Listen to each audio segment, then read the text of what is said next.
In this video today, I would like to show you how to create a new account in the Windows 11 for your PC.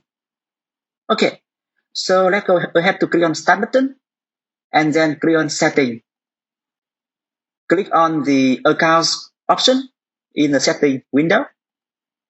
You see here, I'm logged into this PC with the Microsoft account, but I want to assign some other people in my family or other user into this PC. I can select the option family and other users. In the family and other users, I have some option.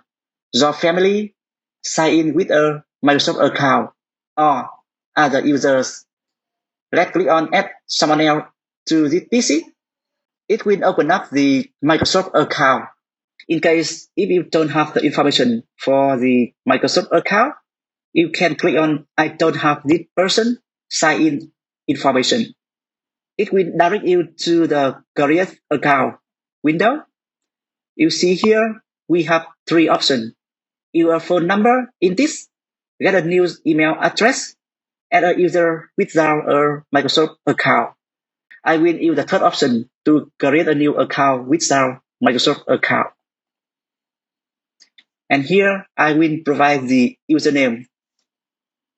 I will enter it Chiến Vũ and make it secure. Enter the password, re-enter password, and I will have to answer some security question or something like that.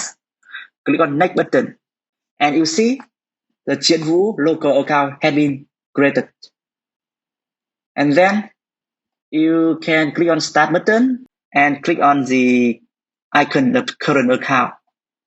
You see here we have a new account, Chiến Vũ has been created and display here for you to select. You can click on this one because I'm recording the video by using the current account. So I don't want to log in into the new account because if I log into the new account, so the video will be stopped. Okay, so I think that's all.